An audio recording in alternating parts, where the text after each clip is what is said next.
So I've had this mental framework for a long time that's helped me a lot, and I didn't really think about it consciously until I was explaining it to my girlfriend, and then it kind of seemed like a click moment for her, and then I told my friends about it, and it seemed like a crazy click moment for them as well. So I figured it was worth sharing here because I hadn't even thought about it. But essentially it comes from, I've heard a lot of people throughout the years tell me their mindset was really harsh. They were really hard on themselves, like their inner dialogue, right?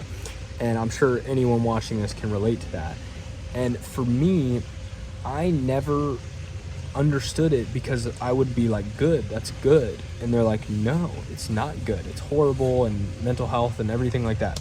And I didn't understand it. But the difference was I see my inner dialogue as someone who is on my team trying to help me, and I realized that being friends with your own mind is what this sounds so like crazy, but it really is. Like, if you can see it as somebody on your team and they're gonna tell you what you need, not what you want. Like, think of it as that harsh friend, that friend that always tells it like it is, and everyone respects that friend, and they like it, even though sometimes they might get their feelings hurt. But everyone respects that person because they're like, yeah, they tell it how it is.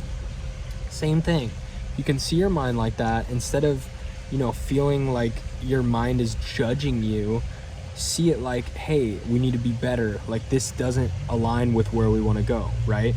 If it's like I'm in a social situation and I was really awkward or I fucked up the handshake or something, granted, that's not a big deal. I may not be that upset. But if, say, I'm really awkward and I just didn't put in my full effort, and then that person walks away, my mind's going to be like, hey, this is not going to help us. You need to fix that and get better and improve for next time. And I know that, but it's not like my mind is telling me, you're such an idiot, you shouldn't talk to anyone ever again, you're so dumb. Like, it's not one of those things. So when I said that, it seemed to be kind of a click moment. And then the way I sort of finished that was, it comes from Gary Vee, actually, which is funny because I have not seen Gary Vee in forever. But, when I was younger, I watched some Gary Vee, and I heard him say, when you hear a negative voice in your head, it's not actually you, it's someone else. I don't know if that's actually true. Who knows, but who cares? I treat it like that regardless of what it is. So it's me, my inner dialogue, and then if some negative thought comes in, we both team up and we think, who the fuck is that? Get him out right now. And it's just very useful, because if you it sounds hilarious, but if you hear negative thoughts and you picture it as a different entity, something that is not you, it's you and then the person in your head. And then a negative thought is someone else. That's something that's not you or the person in your head. So you both team up and you're like, hey, fuck you, and get it out. It's really helpful for me to move past that, get that out. And, you can even imagine it as a different person. I kind of think of them as stick figures, which is funny. Like, in my head is a stick figure with like a black Sharpie. And then if one comes in, it's like a red Sharpie drawn stick figure. And we're like, no, we don't want him. Get him out. And sometimes just those little visualizations help me quite a bit. And yeah, I know it sounds hilarious, but it's pretty helpful. And all my friends and my girlfriend thought that was really cool. And it actually seemed to help them, because I asked them how it went. And they were like, oh, it's actually really helpful.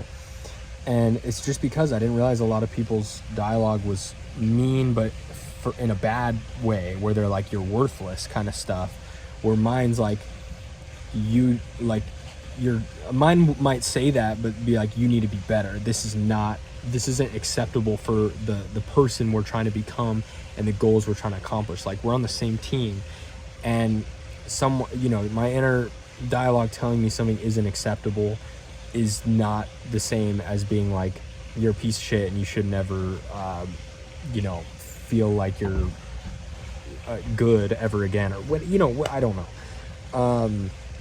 So making that small tweak and seeing the harshness is a good thing, because I think a lot of people are hard on themselves. I don't really know anyone who isn't, to be honest, if you really get to know them. But yeah, try that tweak out, see if it works. It's really useful to me.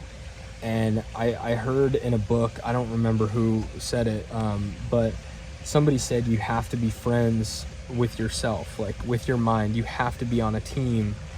And I thought that was really cool. And it made me kind of realize what I, had developed for myself over the years. And it's like, we're friends. Me and myself and I are friends. And I think a lot of the time you can feel like enemies, and I've been there. I know the feeling.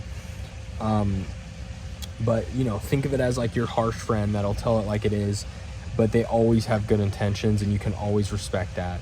Think of them like that. It'll be useful, and at least useful. It was useful for me. And let yourself be hard on yourself. Everyone acts like that's a horrible thing. Let yourself be hard on yourself. Just don't see it as they're telling you you're a terrible person and you're worthless and whatever. See it as they're holding you to your own standard. That I really like. It's like, I have high standards for myself.